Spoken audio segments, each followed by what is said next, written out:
Cześć, witam Was Energik w kolejnym odcinku. Kiedyś to było, co ja mówię, to było grane Console Edition oczywiście, już mi się pomyliło. To dlatego, że nagrywam po streamie po 1,5 godzinnym cały czas w gadaniu, więc trochę mi się język plącze. I dzisiaj mam dla Was grę Singularity od Raven Software. Słuchajcie, Singularity to gra, która gdzieś jest tak, no nie za bardzo pamiętają gracze. Niektórzy gracze nawet nie wiedzą, że taka gra wyszła.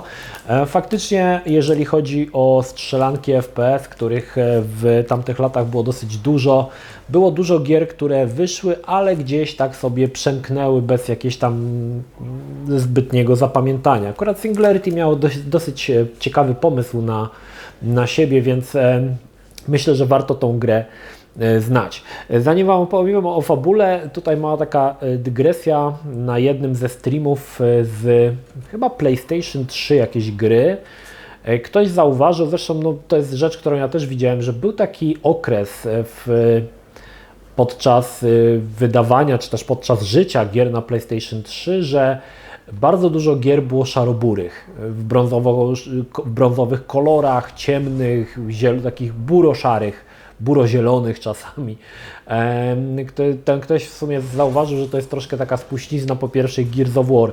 Nie wiem, czy do końca bym się z tym zgodził, czy faktycznie Gears of War miał aż tak duże znaczenie w kwestii estetyki, ale właśnie Singularity jest właśnie jedną z takich gier, czyli gra, która w zasadzie cała jest w jakichś brązach, takich zgniłych zieleniach, czyli wpisuje się dokładnie w ten trend tych gier, które były takie trochę smutne może, jeżeli chodzi o oprawę, nie były kolorowe, nie były, ale takich gier, tak jak mówię, w tamtym czasie było dosyć dużo no i to jest właśnie jedna z tych gier. W grze wcielamy się w takiego komandosa, który przybywa na wyspę, właściwie nie wiem, czy to jest wyspa, może nawet nie, to jest Gulag, Katorga 12, gdzie mają miejsce różne takie dziwne zdarzenia.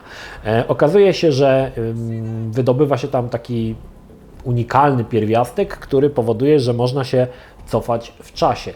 No i Singularity opiera się głównie na tym, że gra wykorzystuje ten motyw cofania się w czasie. Nie będę zdradzał samych meandrów fabuły, natomiast no, mamy tutaj jakby takie, nie jest to gra, która może jakoś jest taka bardzo ten czas, czy te podróże w czasie wykorzystuje w taki sposób idealny, bo jest to bardziej taka rozrywka, więc raczej to takie, wiecie, troszkę jak, no nie wiem, czy jest coś takiego, co mógł porównać. No nie jest to gra, która bierze troszkę na poważnie te podróże w czasie. Raczej jest to takie bardzo rozrywkowe, jeżeli o to chodzi. Natomiast jest to typowy FPS-ik, gdzie strzelamy sobie do przeciwników z przeróżnej broni.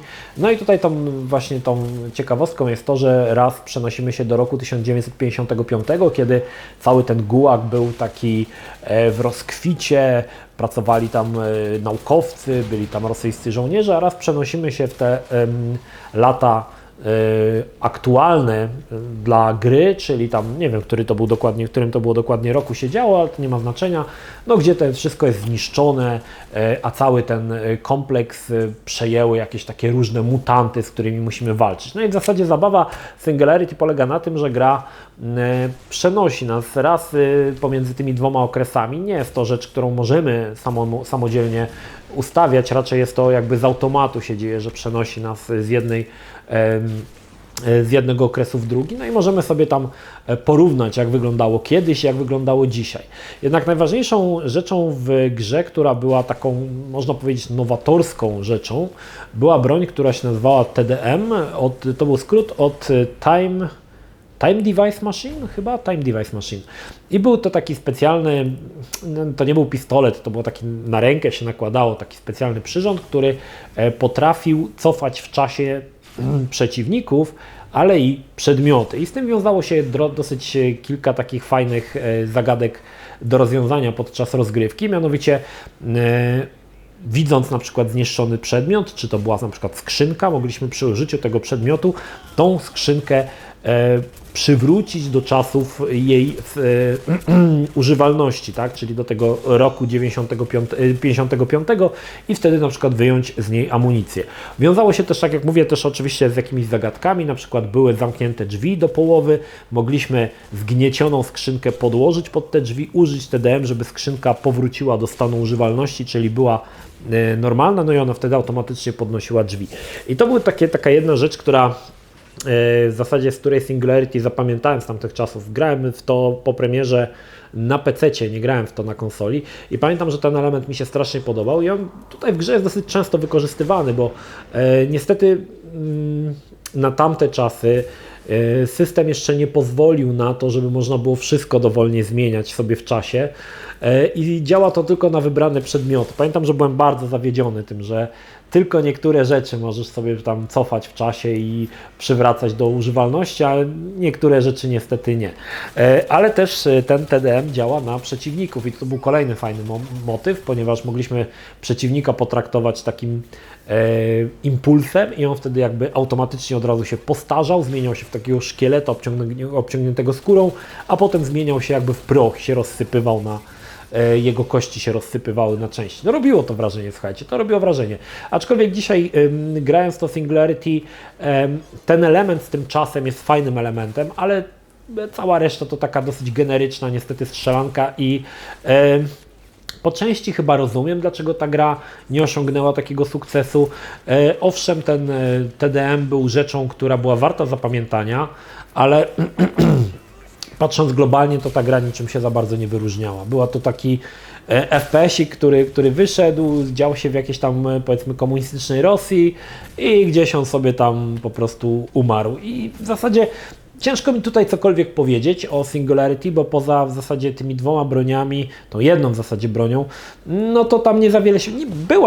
Były jakieś tam ciekawe karabiny, na przykład był jeden z karabinów, w którym strzelaliśmy pociskiem i potem tym pociskiem mogliśmy sterować. Nie było to oczywiście nic nowego, bo tego typu broń pojawiła się chociażby w pierwszym Metal Gear Solid, tym trójwymiarowym na PlayStation, gdzie też strzelaliśmy z takiej rakietnicy, gdzie potem rakietą można było sterować. No tutaj jest taka różnica, że pocisk po prostu mogliśmy potem sterować. No i to było też dosyć ciekawe. Natomiast no, to urządzenie cofania w czasie chyba najbardziej się wyróżniało z całej tej puli uzbrojenia. Natomiast faktycznie dzisiaj grając w Singularity stwierdziłem, że ta gra to jest taki typowy średniak, ale taki, wiecie, taki typowy, 5/10, czyli typowy średniak ze środka półki. Gra, która nie zapamiętasz z niczego jakby jakiegoś super, gra, która nie oferuje jakichś super doznań, ani jakiejś super oprawy, ma kilka fajnych pomysłów na siebie, ale to zdecydowanie za mało, żeby ta gra gdzieś tam się wybiła i wyróżniła. Aczkolwiek no, ten motyw z tym cofaniem w czasie jest fajny. Jeżeli nie mieliście okazji zagrać w Singularity, to jest to gra, którą mógłbym polecić, bo jest to dość niespotykana rzecz i myślę, że warto się z tym zapoznać. Natomiast no jest to na pewno strzelanka FPS, która ma jakiś tam, tak jak mówię, na siebie pomysł, tak? Troszkę inny niż wszystkie. Natomiast no, cała reszta to jest troszkę taki standardzik, także nawet powiem Wam, że jak przysiadałem do nagrywania tego filmu, tak się zastanawiałem, co w zasadzie ja o tej grze mogę powiedzieć, bo w zasadzie tak no nie za bardzo mam co powiedzieć, bo ta gra jest taka trochę nijaka, tak? I w zasadzie taki szaraczek i w sumie już nie będę tego ciągnął, bo nic Wam więcej o tej grze nie powiem. No jeżeli jesteście chętni, sprawdźcie sobie ten motyw z cofaniem w czasie, jest spoko, natomiast no, cała reszta raczej ta gra nie wybija się ponad przeciętność i to jest chyba jej główny problem, tak? Że no, nie była czymś, co byłoby nawet takim 7/10, tylko to jest taki 5/10, taki typowy średniaczek. No. Także jeżeli jesteście zainteresowani, Singularity na PlayStation 3 pojawiło się również na Xbox 360, no i oczywiście w wersji na PC-ta, aczkolwiek, tu jeszcze mała taka dygresja, wersja na PC-ta może nie działać na Windowsie 10. Problemem jest to, że wykorzystuje ona stare sterowniki do fizyki, czyli ten Physics, i z tego co wiem, gra może się nie odpalić przez to, więc najbezpieczniejszą wersją jest w zasadzie odpalenie tej gry na PlayStation bądź na Xboxie 360, aczkolwiek no też tutaj wiem, że ta gra jest dostępna chyba na Gogu i też sporo ludzi zgłaszało problemy, że ona po prostu nie działa na najnowszych maszynach, także Jeżeli chcecie sprawdzić, no to słuchajcie, na Allegro kupicie to, nie wiem, za 20 zł może, także jak macie PlayStation 3, jest to gra do sprawdzenia za naprawdę niewielkie pieniądze. No więc i z tym Was zostawię tutaj. To tyle. Pozdrawiam Was, Energik, trzymajcie się, do następnego. Cześć.